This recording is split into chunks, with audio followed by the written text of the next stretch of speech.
Members of the AU Commission, members of the AU Development Agency NEPAD, government representatives with us in the room, members of the media, distinguished guests, ladies and gentlemen, good morning and welcome to PIDA Week 2019, and thank you so much for joining us. Please allow me to introduce myself. My name is Sikim Gabadeli. I'm a financial journalist from South Africa, and I'll be facilitating some of the panel discussions and a lot of the conversations we're going to be having over the next couple of days as we look at progress that we've made in positioning Africa to deliver on Agenda 2063 and, of course, economic integration, and with a particular focus on what we're doing about infrastructure through multi-sectoral approaches. This morning, this particular session is a media breakfast for the Continental Business Network.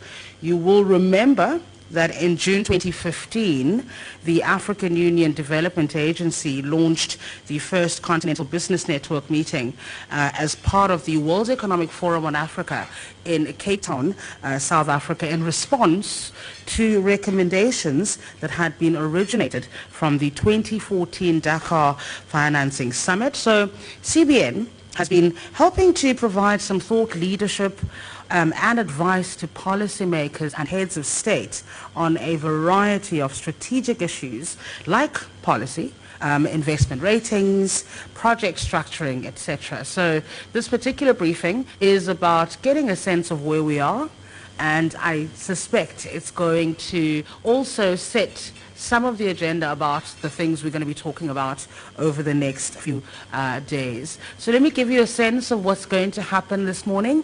We're going to start with some opening remarks. We will allow the media a few minutes to ask a few questions, and I apologize for the late start. So those questions are going to be have to be slightly brief, but over the next few days you will have a chance to ask more as we unpack a lot of the work that has taken place.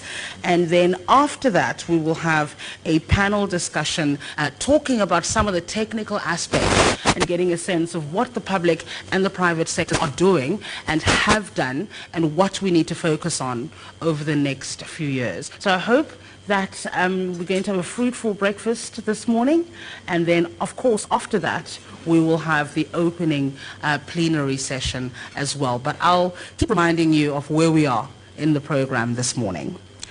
So without further ado, I'm going to ask that my next speakers come through to give us their opening remarks, and we're going to start. If you could please give a warm welcome to His Excellency Dr. Ibrahim Asane Mayaki, who is the CEO of AUDA NEPAD, to make some opening remarks. Please give him a warm round of applause.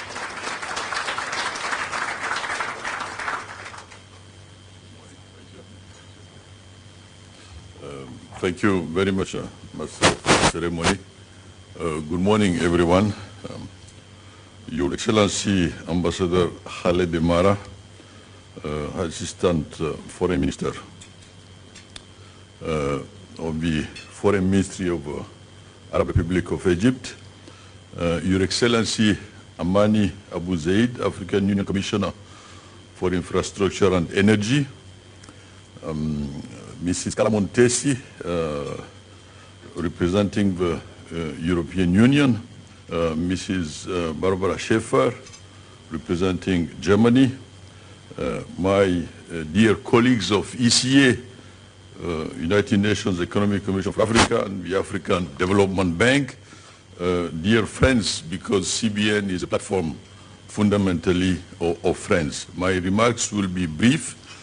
I will focus on 6 quick points. The first one is, why was CBN created? For a very simple reason. Given the financing gap in order to implement PIDA projects, as you know, 80% of projects in infrastructure in Africa are funded publicly, by public funds. But amidst all this effort of funding by governments, we still have a huge gap in order to implement PIDA, and especially in what regards regional projects.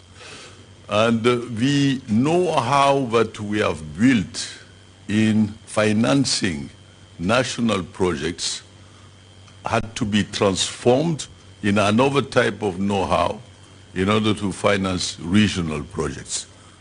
These are two different ball games.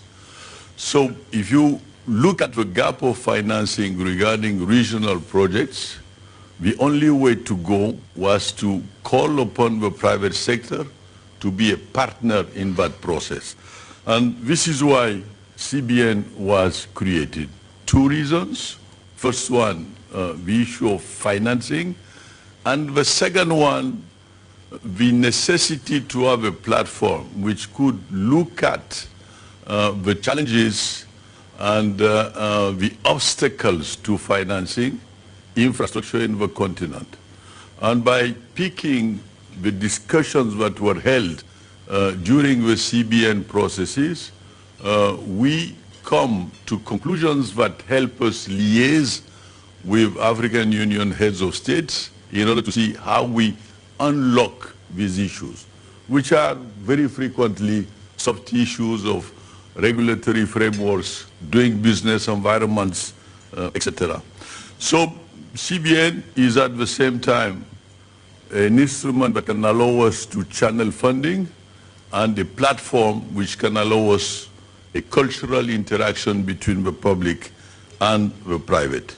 Now, one of the key outcomes of the CBN processes during the last years was the issue of how we manage the perception of risk. We all know that the perception of risk in the continent is high, and one of the first tasks that we focused on was the issue of de-risking.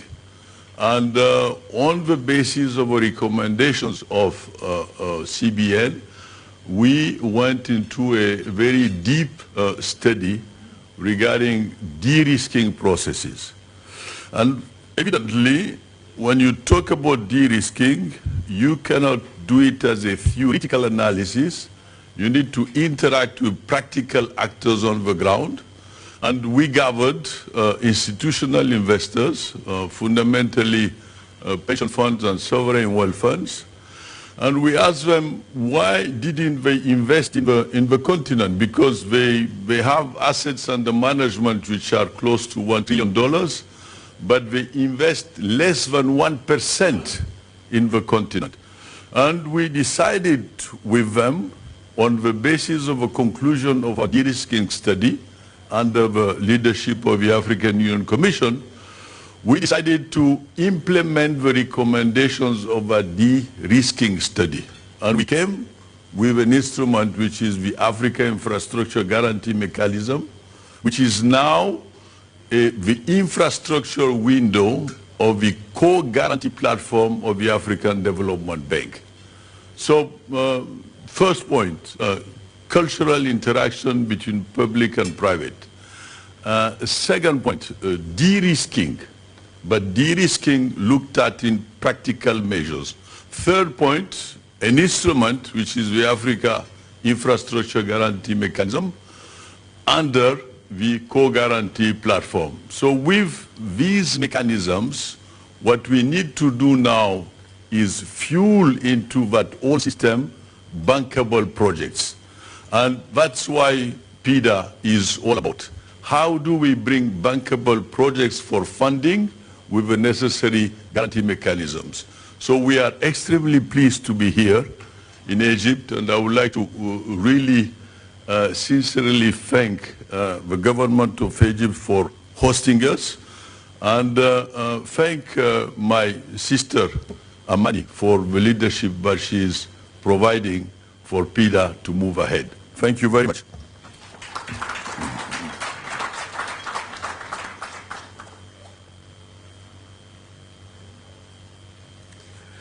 Thank you very much, Dr. Mayaki, for giving us some food for thought about where things are at the moment, but also what you are hoping to do. And I'm hoping that in our technical discussion will deal particularly with issues around bankable projects and where we are, how we're going to get there as well. That's a conversation we're going to have in a few minutes.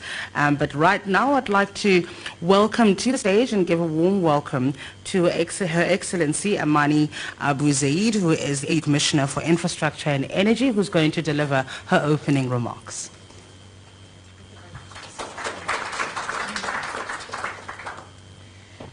Good morning, everyone. This is the time where you're going probably to put your headsets, because I'm going to talk in Arabic.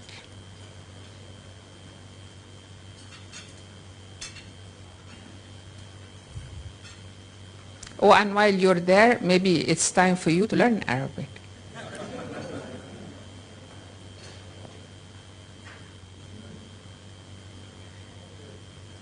Can someone help us? Which channel is English? Which channel is French, please? Which channel is English? Is it one or two? One in English for English, one for English, and those who speak in French? Arabic, 1, 2 English, 3 French. No? Right?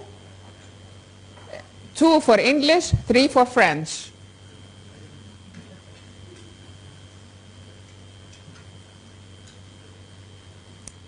Okay?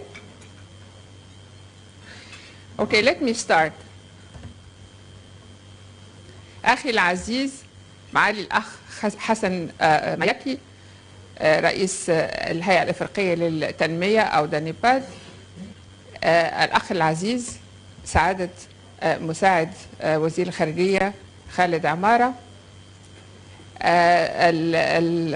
الأخت العزيزة كارلا مونتيزي من الاتحاد الأوروبي، باربرا من الحكومة الألمانية، الإخوة والأخوات من البنك الإفريقي للتنمية وبنك التجارة والاستيراد والتصدير الإفريقي أفريكسن بنك، الإخوة والأخوات من المنظمة الإفريقية، منظمة الأمم المتحدة أو لجنة الأمم المتحدة لإفريقيا يونيكا، الحضور الكريم من كافة الشركاء والفاعلين في التنمية في إفريقيا بشكل عام، وطبعا الأخوات والإخوة من ممثلي الصحف والإذاعة والتلفزيون عبر القارة الإفريقية.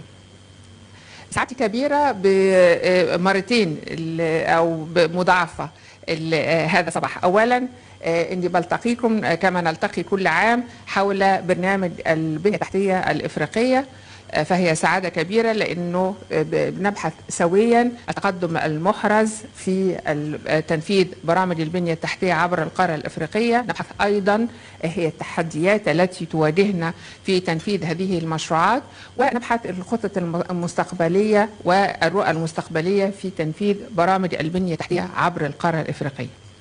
سعادتي الأخرى طبعا والعظيمة هو أني ألتقيكم في مصر بلدي ووطني، فلذا بسعد زي ما قلت سعادتي مضاعفة بالترحيب بكم هذا الصباح. للأخوات أو الإخوة اللي أول مرة ينضموا إلينا في هذا الملتقى السنوي، بس أنا ربما هبدأ من بعض البدايات. كما تعلموا القارة الإفريقية هي اتخذت لنفسها استراتيجية للتنمية وللنهوض بها، ونحن عازمون بشكل قوي على تنفيذ هذه الاستراتيجية التي تسمى أجندة 2063. أجندة 2063 لها عدة موضوعات أساسية حددها لنا رؤساء الدول والحكومات للتنفيذ، وعدة قطاعات وبعض المشروعات التي تسمى المشروعات الكبرى أو الفلاج شيب بروجيكتس التي ينبغي لنا أن احنا ننفذها، لأن من شأنها أنها تحدث تحولا كبيرا في القارة الإفريقية إلى الأمام. عشان أو بغرض تنفيذ هذه المشروعات يلزمنا أو في كل القطاعات الحقيقة يلزمها بنية تحتية، والبنية التحتية هي الركيزة الأساسية التي بدونها لا يمكن أن نتخيل أن يعمل أي قطاع. فلا يمكن أن نكون موجودون هذا الصباح لو ما فيش مثلا كهرباء أو ما فيش مية أو ما فيش طريق نسير عليه وهكذا. فهي العامل المساعد والمسرع للتنمية وللإسهام في كافة القطاعات. المشروعات تأتينا من خلال أو يعني ترفع لقيادات القارة من رؤساء الدول والحكومات من خلال ما يسمى التمثيل لكل منطقة في إفريقيا أو لكل إقليم، وهي المنظمات الإقليمية الاقتصادية RECs Regional Economic Communities، اللي تضم كل منها عدد من الدول، تبحث هذه التمثيل هذا الدول في كل إقليم المشروعات ذات الأولوية وذات الأهمية القصوى التي يجب أن يعتمدها قادة القارة. بترفع من خلال بعمل تشاركي. الحقيقة أنا سعيدة إنه في الفترة السابقة لهذا الاجتماع من 14 ل 16 نوفمبر عقدنا جلسة في أديس أبابا، وقبلها بشهر ونص كان في كيجالي، لنبحث المرحلة الثانية من المشروعات الأولوية للقارة الإفريقية في ال10 سنين القادمة. بحثنا فيها البرنامج الأولي اللي هو ال10 سنين الماضية، ماذا تم فيه والتقدم المحرز وإيه هي التحديات وإيه هي المشاكل أو المعوقات اللي قابلتنا وما هي النتائج. ونبحث في هذا يعني اللقاء ما خلصنا إليه في الاجتماعات اللي هي سابقة في الشهر ونص اللي فاتوا، إيه هي المشروعات التي ينبغي لنا التركيز عليها في ال10 سنين القادمة. ما يميز المشروعات الجديدة في ال10 سنوات القادمة كذا عامل. أولا، تعلمنا من أخطائنا أو تعلمنا من التحديات التي واجهتنا. وكما ذكر أخي حسن مياتي، أحد أهم هذه التحديات أنه إحنا نفذنا فقط تلت هذه المشروعات، وأن قابلتنا صعوبة كبيرة جدا في تمويل هذه المشروعات الضخمة والعملاقة التي تعبر القارة أو تعبر الأقاليم لعدة أسباب، بعضها فني وبعضها تمويلي وهكذا. فلا بد لنا أن نتعلم الدرس ونعرف إزاي كيف نكون أكثر جذبا للاستثمارات وللتمويل، وماذا ينبغي علينا فعله من أجل أيضا الحرص على العوامل الفنية وجدوى هذه المشروعات. العامل الثاني هو احنا حريصين على بنية تحتية في القارة ذات جودة عالية أو ما يسمى quality infrastructure، ووضعنا لها الشهر ونص الماضي التشارك زي ما قلت هو الأسلوب التشاركي عدة معايير بحتى محددات رقمية، إنه ينبغي لها الجدوى الاقتصادية كذا، المردود يكون بنسبة كذا، التقنيات الذكية التي تستخدم في المشروعات كذا، الأخذ في الاعتبار المرأة كذا، الأخذ في الاعتبار أيضا التغيرات المناخية وأثرها على هذه البنية التحتية كذا وكذا، بحيث أنه المشروعات التي تقدم إلينا والتي ترفع لقيادات القارة في القمة القادمة تكون على أعلى مستوى فني وتقني. هذا من ناحية.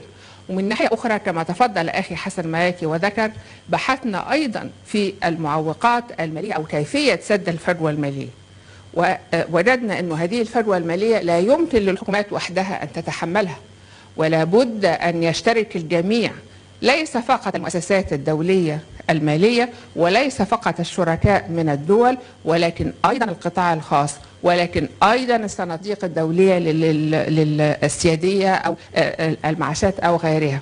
ولكن إذا احنا بنستقطب هذا التمويل لابد لنا أيضا أن نعيد صياغة أو طريقة تقديم هذه المشروعات حتى تكون جاذبة لهذه الاستثمارات، وهو ما نحرص عليه اليوم، إن كيفية أن تكون صياغة هذه المشروعات بشكل جاذب للاستثمارات الخاصة. ما هي السياسات وأطر التنظيمية التي ينبغي علينا في دولنا اتخاذها لجذب أو أن يكون الشركاء لنا من قطاعات خاصة أو من صناديق دولية وغيرها.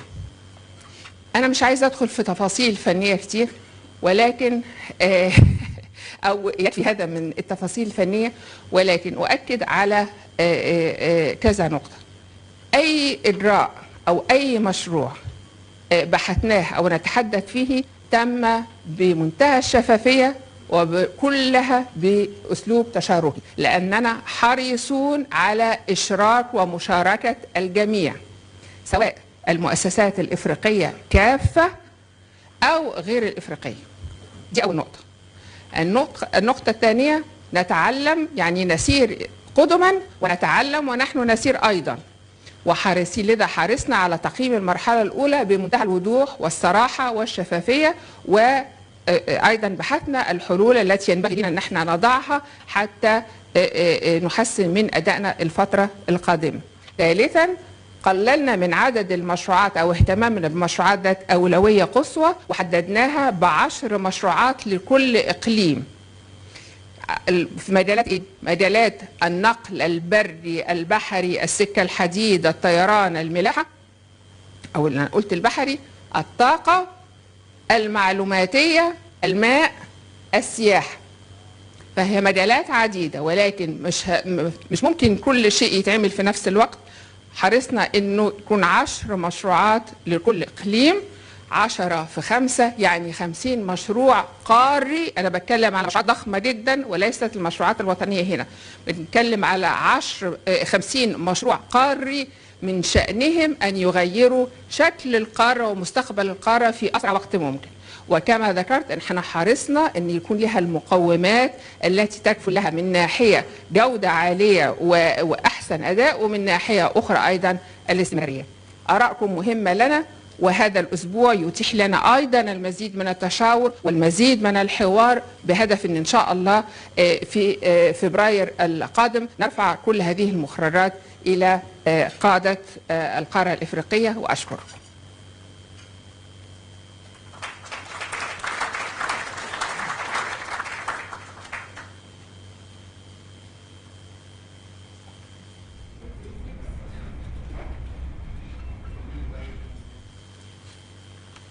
Thank you very much, Commissioner Amani, for reminding us of the consultative and the participatory approach that you're taking to this massive project that we're doing together as a continent. Thank you very much for that.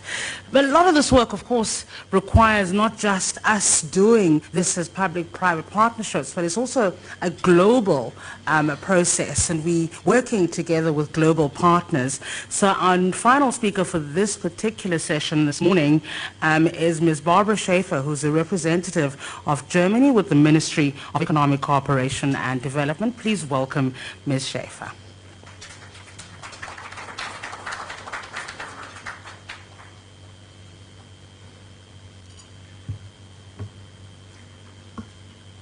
Good morning. Unfortunately, I cannot speak in my mother tongue, so you have to bear with my English.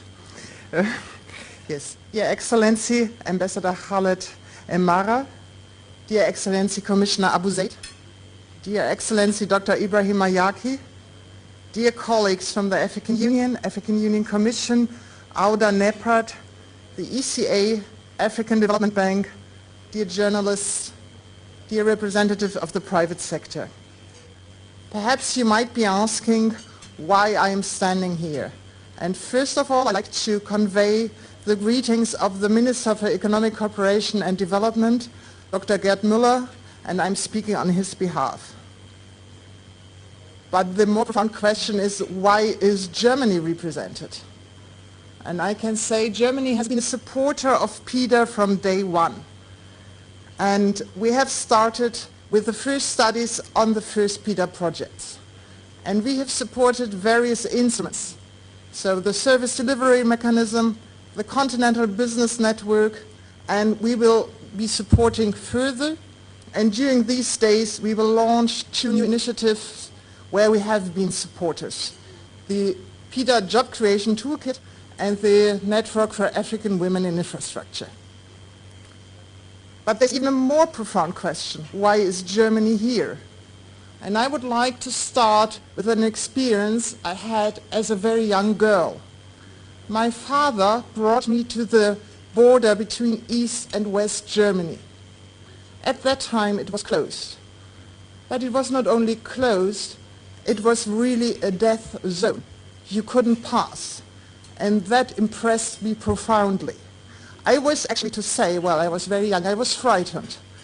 There were these fences, walls, soldiers, armed soldiers, these lights. All the trees were cut, so you could watch throughout the forest who might pass. And lucky me, I was on the western side. Today, I live in the former Eastern Germany, and my children don't have a clue. They ask me, oh, did this side belong to Moscow or that side? They don't know. You don't feel it anymore. You have a high-speed train going now from Munich to Berlin in a couple of hours. Just only like 40 years ago, it took 10, 12 hours. Now it's 3 to 4 hours, and you just don't feel it anymore. That's only Germany. If you look at Europe, but my European colleague is here, she might say a bit on that. We have a regional integration which works. You don't see borders. You have regional infrastructure. And most importantly, we have peace. I told a colleague yesterday, my father was born in 1937. I'm a child of a refugee. He had to flee from the very east to the very west. It doesn't count anymore. And that's the profound reason why Germany supports regional infrastructure. It's a tool. It's not a goal per se.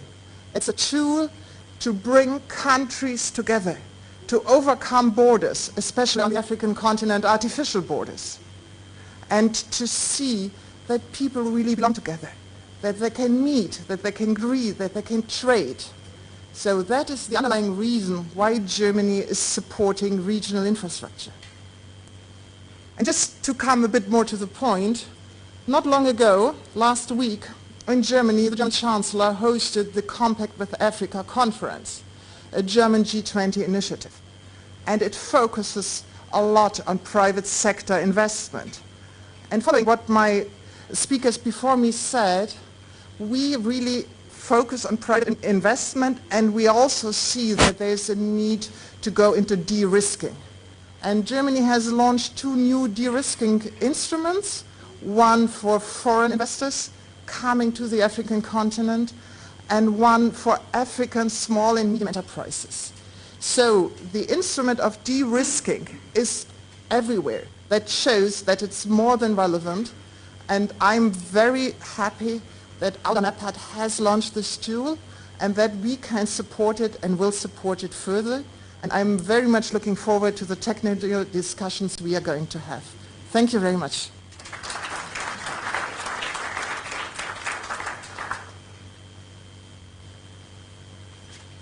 Thank you very much, Ms. Schaefer. In fact, we're going to go straight into that technical conversation to get a sense of what those who have been playing and dealing in this space are finding, if they're finding that de-risking is the biggest issue, what sort of projects are being prioritized, and what is it that we need to do to move that needle forward. So I'm going to welcome my panelists to the stage at this point, some of the key players in the Continental Business Network.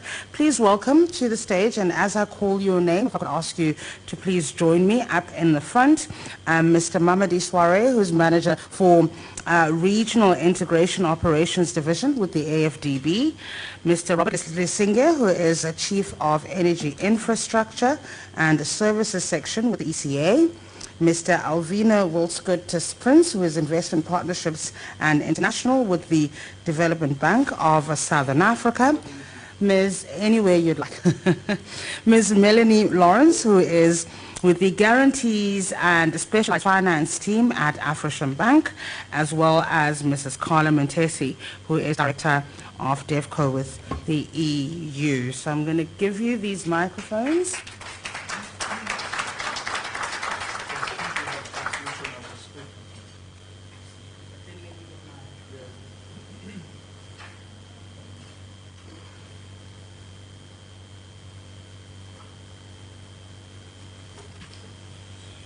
We're going to start with a conversation first, and then, of course, our members of the media and anybody else in the room, I'll give you an opportunity to ask some questions. The media with these microphones, would you like them in the middle to capture what's being said? I can do that for you. Would you like me to move them? I think.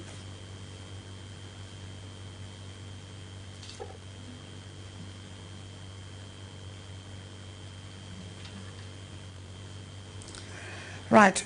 We've heard, I think, from our opening remarks and the speakers who spoke, particularly Dr. Mayaki, reminding us of why CBN was set up. Why is it that we gather every year to look and talk about this particular problem that Africa has, where we need to plug some of the infrastructure gaps, and how do we do that? He spoke about 6 things that they have been working on and have been doing over time.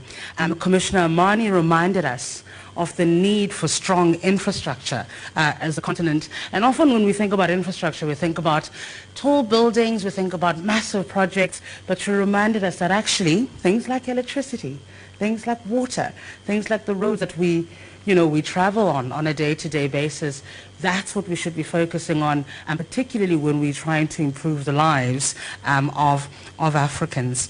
And Ms. Schaefer reminding us about the importance of regional infrastructure. So I'm going to start with you, Mr. Soare, and maybe just as the AFDB, if you could give us a sense of, right at this point, the type of appetite there is from private investors when it comes to the type of infrastructure that we've been talking about so far this morning.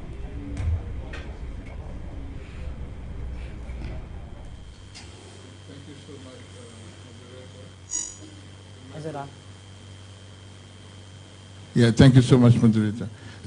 Since Commissioner Amani sets the scene by speaking Arabic, maybe I should follow that example and speak in French, even though I prepared those answers in English. C'est un sujet,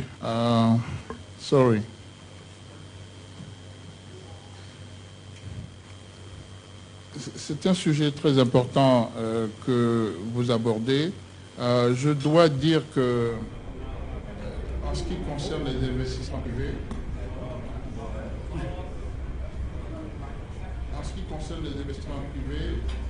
nous ne faisons pas de distinction entre la source de l'argent, que l'argent vienne du secteur privé local ou du secteur privé international. Je veux mixer français et anglais.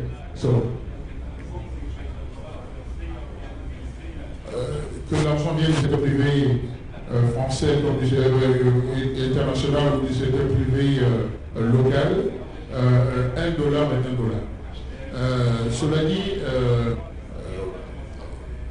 le docteur Mayaki l'a dit, les ressources des bailleurs de fonds, les ressources de nos gouvernements, les ressources publiques ne permettent plus de faire face aux besoins de financement des infrastructures qui sont de plus en plus énormes.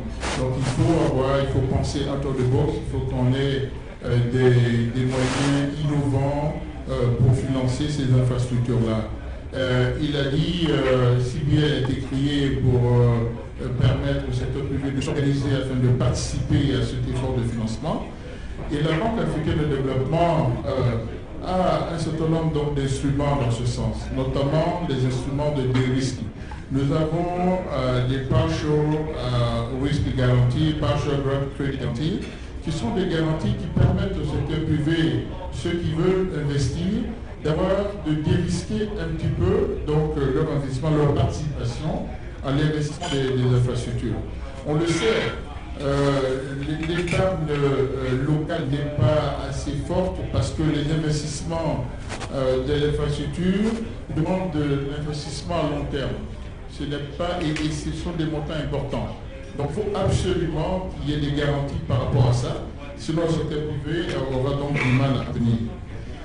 Nous avons un deuxième item que nous faisons et que d'autres bailleurs de fonds font également, c'est la préparation des projets. Des instruments qui ne sont pas... C'est vrai que la préparation des projets, ça coûte de l'argent. Je sais que beaucoup de gouvernements ne mettent pas ça en priorité alors qu'il faut préparer de bons projets. Je crois que le Dr Mayaki l'a dit, il faut qu'on ait en face de ce secteur privé qui arrive des projets bancables qui soient apportés donc sur la table. Troisièmement, nous travaillons sur des nouveaux instruments qu'on appelle SPV et qui puissent donc attirer donc le secteur privé, qui sont des instruments innovants. Quatrième et non le dernier, et last but not the least, nous avons entrepris à la banque de mettre en place un projet pilote. Projet pilote qui permet, dans lequel nous avons sélectionné un certain nombre de pays, dans lesquels on va mettre en place des mesures, donc enabling environment, des mesures donc qui vont permettre au secteur privé d'avoir plus de sécurité en matière de leur financement. On a choisi la moitié de ces pays sont des pays en transition parce que c'est là où les besoins d'intégration sont les plus importants, et alors que malheureusement les financements ne viennent pas assez. Donc la banque, et c'est là où je pense aussi CBN peut intervenir. CBN doit être associé à cet exercice-là, donc de mise en place des mesures favorables à l'implication du secteur privé dans le financement des infrastructures régionales. All right. Merci. I think a lot's been said about. I think a lot's been said. Finance. I think a lot's been said about bankability, and a lot's been said about de-risking, and that's been a big focus. So I'm going to ask Mr. Lesinge if that remains one of the key constraints, de-risking, managing perceptions around the continent. What would you say are the main constraints to private sector participation? Yeah, thank you so much. I want to talk about maybe three things. First is the regulatory environment, also the perceptions of risk. I think the previous speakers, Dr. Mayaki, they did mention the de-risking mechanisms that exist, but what exactly are the risks? So I want to go a little bit into those risks. That as briefly as possible. Yes, and maybe a little bit on capacity issues.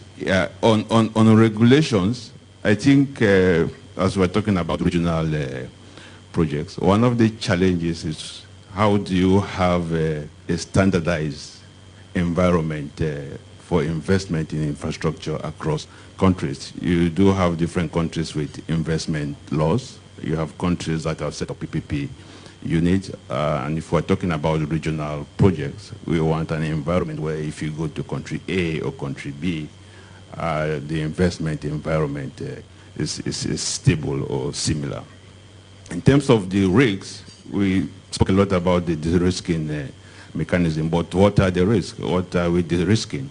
I think the first thing is the political risk, and this is perception. I must say that the risks are usually exaggerated, but most people will tell you that there's a political risk. They want stability where you are putting your money. There's commercial risk. You want to invest in a project, you want to make sure that you have your return on investment. If you're going to have a toll road, we know that you need at least 10,000 vehicles a day for it to be profitable. So you have that element of commercial risk. You have issues related to currency stability. I remember once I was in Maputo doing the M4 from Mozambique to South Africa. The loan was in Rand, but the toll was being collected in the local currency. And if there's instability in the currency fluctuations, and so this is a big risk as well. So we also have issues related to design risk, construction risk. You have exit risk. So you're investing in a country, you want to go out when you feel like going out. So the capital market has to be developed as well. So you have regulatory risk. You don't have one countries that are changing their regulation in investing in energy or transport on a daily basis. So there are a whole lot of risk and all these instruments that we're talking about, the risking, are designed to solve one risk or another. And let me just finish with the issue of capacity. I think the capacity to prepare bankable projects is a real issue, and Dr. Mayaki mentioned it. I think that's why the service delivery mechanism was created, because countries had challenges even to access the project preparatory facilities. So this is a real issue. But also, if you want to have public-private partnership, for instance, you need to have governments that have the capacity to negotiate such a public-private partnership arrangement. And you simply don't have that kind of capacity in many African countries. So there are many challenges to private sector investment, but that's why institutions like ECA are there. ECA just created a whole division on financing where I work is financing infrastructure. So we're trying to address all these issues related to regulation, capacity, and so on. Ms. Lawrence, Mr. Lesinga has pointed out what are the things that private funders are concerned about, what they think about before they'll invest in a particular project. But I wonder what we should do. How do we manage those perceptions, and how do you as a bank approach them when they do come, because they are rooted in a certain level of reality, but we also have seen so much improvement on the continent. When do we start to ring our own bell that says, look how far we've come, and invest in us? Great. No, thank you very much. And I think I must totally agree with my fellow panelists on the type of risks that they've highlighted, which are very real and that we experience on a regular basis on the continent. Things like perception of risk, lack of access to financing, lack of finance to even get projects to the bankable, feasible stage, access to information. So we at Afrexim Bank have recognized these issues, and we've come across and found many ways in which to address some of the specific issues which I will go through. In his opening address, Dr. Mayaki mentioned the co-guarantee platform. I'm happy to say that Afrexim Bank is part of this platform, together with the AFDB, ISIC, Garanco, and ATI. And I think this is just one way where our combined forces can really help to address the large gap that exists.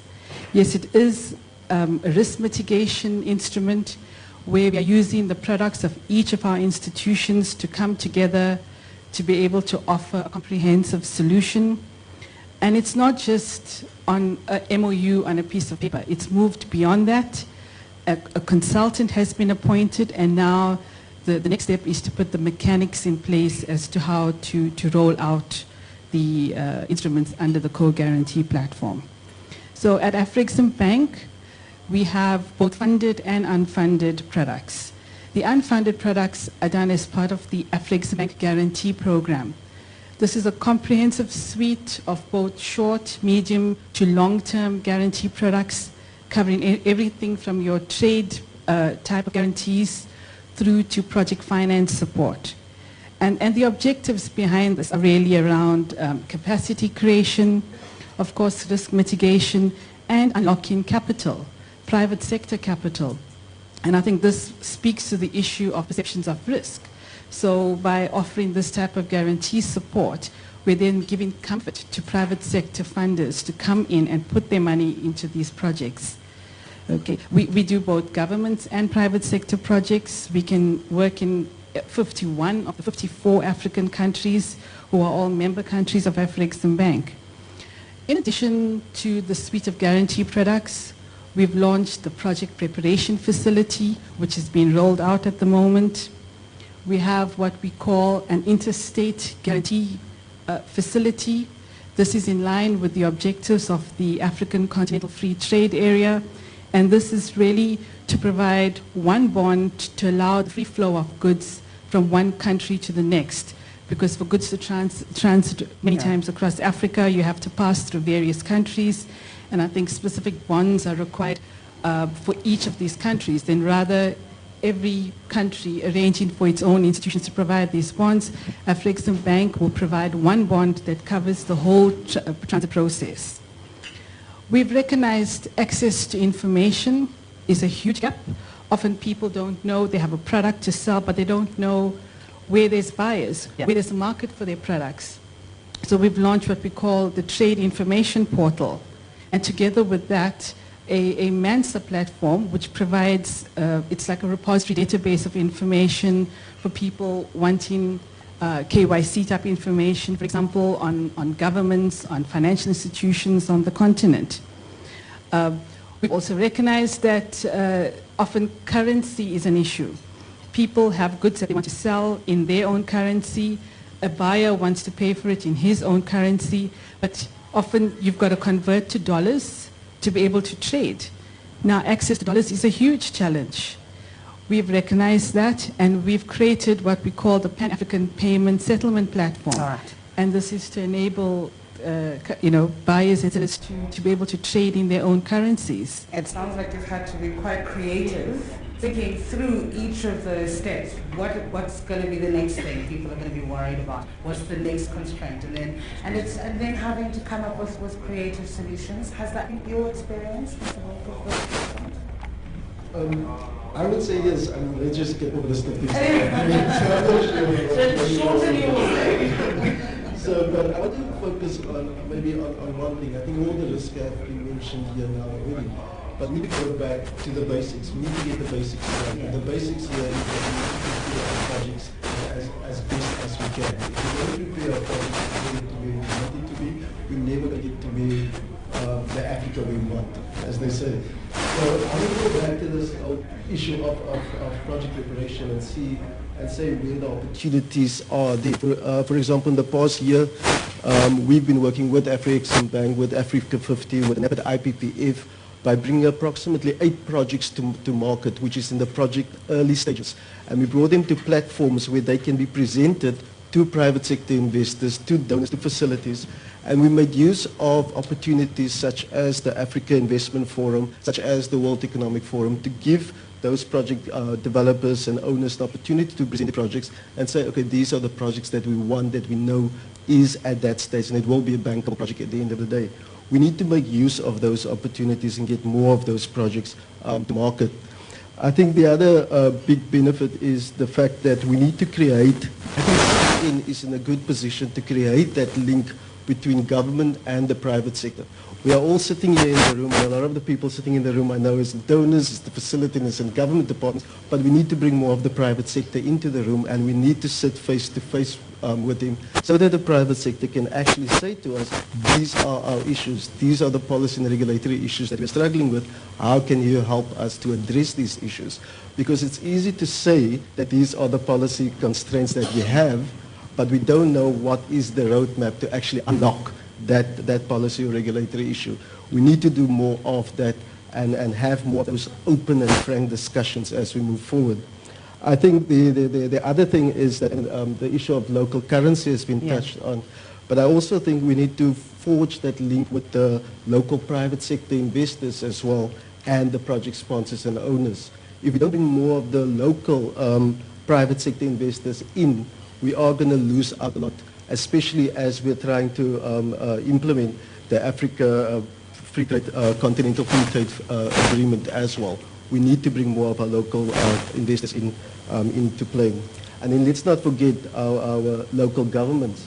Our municipalities are there, they're providing the service, but they are not getting the financial support or support that is required. National can do so much, but our local governments also need to come and play their role as well. In South Africa, it is well established. We need to see how we can move out into the continent and help our local governments as well further. I think as a last point, and maybe 2 points, and I don't want to be maybe too controversial. One. Okay, I'm going to try to make it one. I think development partners should be playing a greater role in allocating resources to the enabling environment and regulatory environment, in addition to financing the hard infrastructure.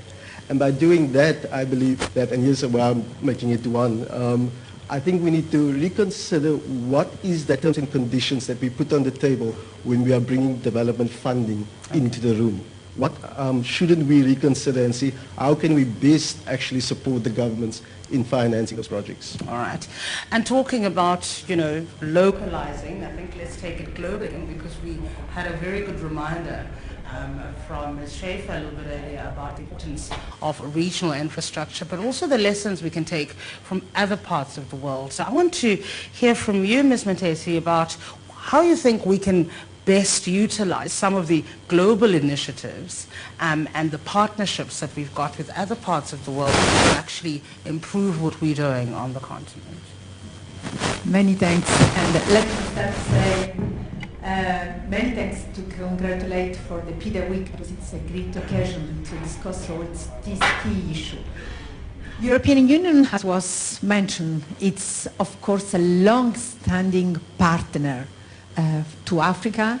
We know very well how important is the integration of the continent and how this integration can create growth and the jobs. So our intervention in the domain of the infrastructure and in supporting also the PIDA, it's very high. Let me just mention one number. In the last 7 years, we have committed more than 1 billion by year for key sector in the domain of energy, transport, water, digital. This is just to give the idea of the strong engagement from the European Union into this sector. Now, as was mentioned already by Dr. Mayaki, the Commissioner Bouzaid, the needs for the infrastructure are very high. So we know that the public aid or the donor interventions are not enough to cover this gap, and we need the private sector. How calling the private sector into this area, and when we know that the risk perception is very high? We have asked ourselves this question in Europe. We have launched in Europe what we call the investment plan, and 3 years ago we have launched for Africa to strengthen our relationship in Africa also with the private sector, what we have called the European investment plan for Africa with 3 pillars. I want to mention the 3 pillars because it was just mentioned. 3 pillars, one will be technical assistance to help partners, financial institutions, beneficiaries to improve the preparation of bankable projects. The second pillar is what just was mentioned, to support our partner countries in improving the investment climate, the regulatory framework to allow the private sector to come in a better condition. The third is which kind of funds we can put in place in order to mobilize the private sector, in order to decrease, mitigate, lowering the risk for the private sector to intervene. And we have put in place new funds to blend, so mix grants, our grants to loans, to finance investment, and also we have created guarantees. So we have tried to launch new guarantees system. We have now 28 guarantees for all the key sectors, including energy. We have just signed 2 guarantees agreements last week at the African Investment Forum. And the idea is with a commitment of 1.6 billion in grants, we are now up in package of projects and the program that will be implemented through financial institutions, European but African. The African Development Bank will be a key partner for us to implement these guarantees that, depending on the basis of the information that we have now, we will be able to create a package of new project investment for more than 11 billion of euro just now for this period 2018-2020. For the future, of course, we know that this guarantee system could be the way to attract more private investment. So we have foreseen for our next future programming exercise an amount up to 6 billion just to be used to let's encourage the private sector to come also in the most fragile countries. Thank you. I love that everyone's thought this through. There's the funding, there's the willingness. We just have to all come together. Before I let you go, I'm going to see if there are any questions from the floor before we wrap up with our closing remarks so that we can get ourselves to the opening session. All I ask is that you tell me who your question is directed at, and please keep it as brief as possible. There's a question there. I'm not sure if you've got a microphone at the back. If you don't, can I take one of these?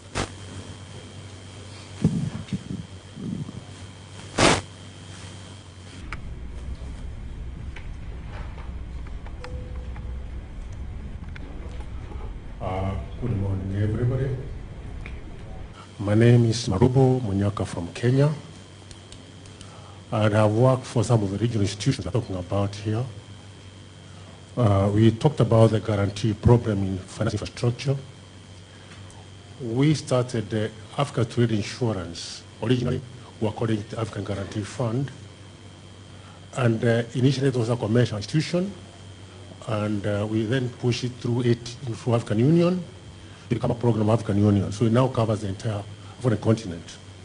So these funds are talking about the listing funds, the guarantees, all that.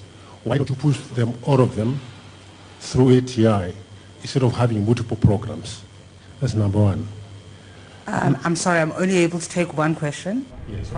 one person. So you want to talk about consolidating all of these funds into Yes. one instead of the fragmentation? Yes, All right. precisely. Thank you very much. Thank you. Any other questions?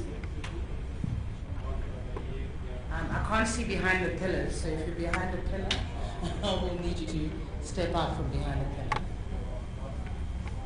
All right, let's deal with this. Who wants to deal specifically with this question around this consolidation? We've got a lot of fragmentation. Do you want to take it, Ms. Lawrence? Thank you for the question.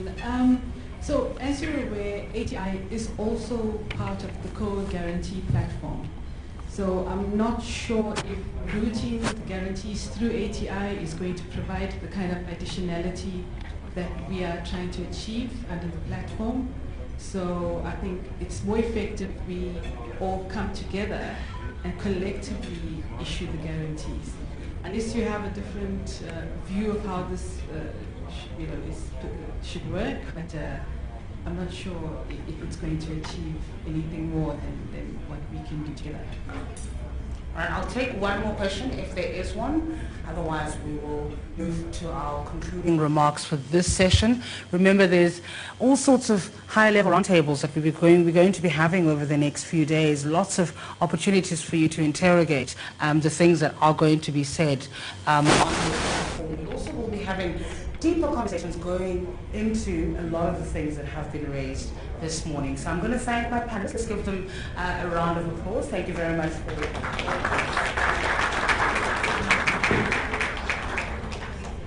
And we're going to get some concluding remarks now from for this particular session. Remember, we still haven't officially opened this PIDA Week 2019. That opening session is going to take place at about 11. Once we have concluded here, we'll give those of you a chance who haven't been able to register time to go and do that, and then please be ready for the opening session at 11. But to get our concluding remarks, so first of all, please welcome our next speaker, His Excellency the Honorable Ambassador Khalid Amara. He is Assistant Foreign Minister for African Organizations and Communities and the personal representative of the President of the Arab Republic of Egypt to Outer NEPAD. Please welcome His Excellency.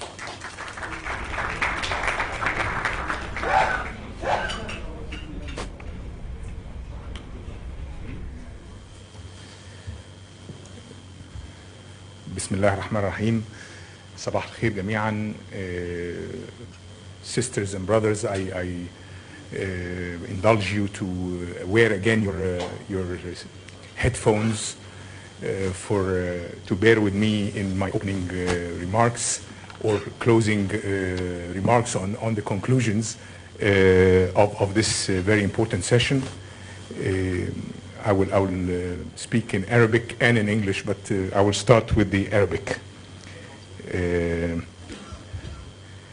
الحقيقة يعني احنا سعداء جدا النهارده ان احنا نرحب بالدكتور ابراهيم مياكي الرئيس التنفيذي لولاية الاتحاد الافريقي للتنمية النيباد، والدكتورة اماني ابو زيد المفوضة في مفوضية الاتحاد الافريقي المعنية بالبنية التحتية، وحقيقة كافة الزملاء والاشقاء من القارة الافريقية ومن خارجها من الشركاء الدوليين اللي معانا النهارده بمناسبة هذا الاسبوع الهام للبنية التحتية في الاتحاد الافريقي. وطبعا الاعلام والسادة الصحفيين الموجودين معانا فرصة جيدة ان احنا يعني نلتقي هذا الصباح في القاهرة، حيث يعني استضافت هذه المدينة خلال الأسبوع الماضي أحداث جلال خاصة برئاسة مصر للاتحاد الإفريقي. كان عندنا ما نطلق عليه ورش عمل صنع في إفريقيا، وهذه الورش كانت لأول مرة بتعقد على المستوى الإفريقي من السادة وزراء الصناعة الأفارقة، بالإضافة للشركاء من القطاع الخاص من اتحادات الصناعات والغرف المختلفة المعنية بالصناعة في إفريقيا. وكان الحقيقة حدث هام جدا يصب في النهاية في موضوع أجندة 2063 وهدف تصنيع إفريقيا الذي نسعى وننشد إليه جميعا، حيث توفر الفرص خاصة للشباب والمرأة في العقود والسنوات القادمة لانضمام لسوق العمل في المجالات الصناعية. أيضا استضافت العاصمة الجديدة لمصر، العاصمة الإدارية الجديدة، والتي لا تبعد سوى عشرات الكيلومترات عن هذا المكان، استضافت منتدى الاستثمار الرابع الذي تنظمه مصر على المستوى الافريقي. وكان الحقيقه تشرف هذا المنتدى بحضور السيد رئيس الجمهوريه، ورسائل الحقيقه اود ان ايضا اطلع حضراتكم على هذه الرسائل التي صدرت عن السيد الرئيس رئيس الاتحاد الافريقي ورئيس جمهوريه مصر العربيه. اول هذه الرسائل الحقيقه هي مرتبطة أيضا بعملنا هذا الأسبوع، وهي ضرورة توافر الإرادة السياسية والإرادة السياسية الصلبة لتحقيق هذه الأحلام الإفريقية الكبرى التي نصت عليها أجندة التنمية الإفريقية 2063 وأيضا الأجندة الأممية 2030. ومن هنا كان التركيز على الجوانب المختلفة لهذه الأجندة، وأيضا إتاحة الفرصة لأشقائنا الأفارقة على مدى العام الممتد لرئاسة مصر للاتحاد الإفريقي، بأن يعني نحاول قدر الإمكان أن نهتم بالجوانب المختلفة لهذه الأجندة التي هي مكملة لبعضها البعض. أيضا العنوان الرئيسي الذي نجتمع من حوله بالنسبة لبرنامج البنية الأساسية للاتحاد الإفريقي هو برنامج أيضا يتحدث عن ضرورة التنسيق والتكامل ما بين القطاعات المختلفة لتحقيق هذه الأحلام الكبرى للقارة الإفريقية، وبالتالي ما يطلق عليه المالتي ستيك هولدر ابروتش. طبعا احنا انجزنا اشياء ملموسه كبيره في الاتحاد الافريقي خلال الفتره الوجيزه السابقه، اهمها منطقه التجاره الحره القاريه التي اطلقت بالفعل واطلقت ادواتها التنفيذيه، واستمعنا للبانل اللي تحدثوا عن اطلاق بعض الادوات حتى البنكيه، ويعني خطوات واضحه جدا ومعالم واضحه على طريق الاندماج القاري الاقتصادي، وطبعا التكامل الإقليمي على مستوى القارة الأفريقية. الحقيقة الحديث عن القطاع الخاص هو حديث أساسي في هذه القضايا جميعا، خاصة في قضايا البنية الأساسية. وإحنا سعداء إن إحنا نعتبر القطاع الخاص شريك رئيسي في كل العمل الإفريقي المشترك، خاصة في قضايا هامة جدا ومشروعات قارية عابرة للحدود بنعتبرها مشروعات رئيسية لتقدم القارة الإفريقية. بدون القطاع الخاص يصعب تحقيق هذه الآمال وهذه المشروعات على أرض الواقع. وبالتالي سنجد هنا في البيدا ويك أيضا معنا القطاع الخاص في الماركت بليس وفي فعاليات مختلفة في خلال هذا الأسبوع. هو شريك يعني يد بيد في كل الأحلام والمشروعات الإفريقية القادمة بإذن الله.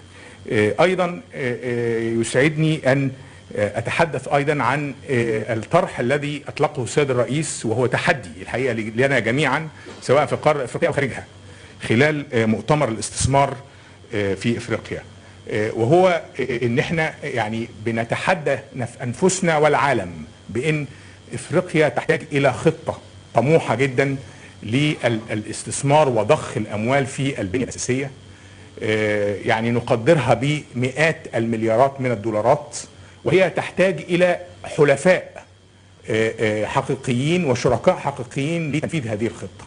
ونحن نتصور أن الشركاء الطبيعيين في هذا هم الحكومات طبعا، القطاع الخاص، مؤسسات التمويل سواء الإقليمية الوطنية الدولية. هذه كلها أطراف أساسية في عملية تحقيق هذا المخطط الذي يدفع ويسرع بعملية تنفيذ مشروعات البنية الأساسية على أرض الواقع. بدون هذا التصور وبدون أيضا شروط ميسرة من المؤسسات التمويلية يصعب على إفريقيا أن تتجاوز التحديات التي تواجهها، وهذا نطرحه كتحدي لنا جميعا وليس مجرد يعني تطلع، لكن هذا تحدي بمعنى أن علينا أن نصل بإذن الله إلى تحقيق هذا التصور، وضع الشركاء جميعا على الطاولة والتوصل إلى صيغة تسمح بتنفيذ هذه الإرادة السياسية المتوافرة بالفعل في القارة الإفريقية والتي عبر عنها القادة الأفارقة في أكثر من مكان. يعني سأتوقف هنا في الحديث بالعربية، والحقيقة اسمحوا لي بس أضيف بعض الملاحظات الأخرى. Ladies and gentlemen, it's a real pleasure to welcome you all in Egypt this morning as we are about to launch the PIDA week, and I'm very glad to be speaking to you in this context of the CBN platform. That is a very, very important platform as we see it here in Egypt, where the private sector comes together with the public institutions, but also with the institutions themselves of the African Union, on top of which is the African Union Commission, and NIPAD being at the helm of this, I would say, big adventure into developing the right infrastructure in Africa. I'm very happy to speak to you during the Egyptian presidency, where we are very proud to say that together in Africa we have achieved many things in the last years, and we will continue to do so until we hand our presidency to our brothers in South Africa next year, and to make sure that the African Union is tracking its record properly as we move in the future. We will be very glad to announce maybe further a few things that we are doing, with NIPAD, but we're doing also at the Pan-African level. We are very happy to be in a position to soon launch the Climate Resilience and Mitigation Center here in Egypt in collaboration with NIPAD. We are working also on the very ambitious Continental Master Plan for integrating energy. We think, that these are mega issues that will transform the continent in the future. A few of you that will be joining us later next month in Aswan maybe will be able to see one of the biggest projects in the globe of solar energy in the Binban project. Hopefully we would want to see that project being launched properly as a piloting project, for the whole continent, but for the sector itself, where it is an example of how the private sector have come together with government, together with regulations, to make a dream become true, and to produce clean energy on the continent, and that would provide also an example for other things to be done. Last but not least, I want to say that we will be very happy to host all the participants in a very important visit to the new administrative capital of Egypt, where you would see in the making one of the biggest projects in Egypt being unfolding as the new capital is getting ready to receive the government next year in 2020. And we have made sure that while you're here and we're talking about infrastructure, that you would see one of the biggest projects of infrastructure in Egypt with your own eyes. Its energy sites, its construction sites, the quarters of the government, but also the airports, the big underlying infrastructure, the telecommunications, and so forth. All of this has been touched upon in the last few days in Cairo, but we will continue through the week to talk more in details about all of this at the continental level. We are very happy that our brothers and sisters from Africa have joined us here, and will continue this conversation with them here in Cairo and in Addis and in other places in the continent. And I want to wish you a very good stay in Egypt, and I hope that you will be enjoying this week with us all through. Thank you very much.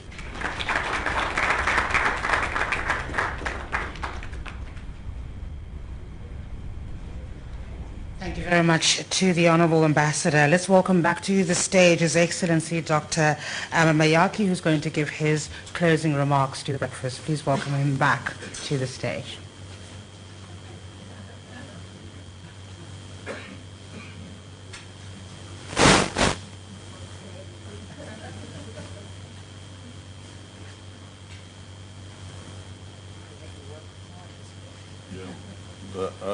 Thank you, Master of Ceremony. I'll be very brief. I would like to thank you all for having participated to this breakfast. If you have questions that you were not asked at this moment, we'll be all through with all of you, so do not hesitate. Thank you and have a good day.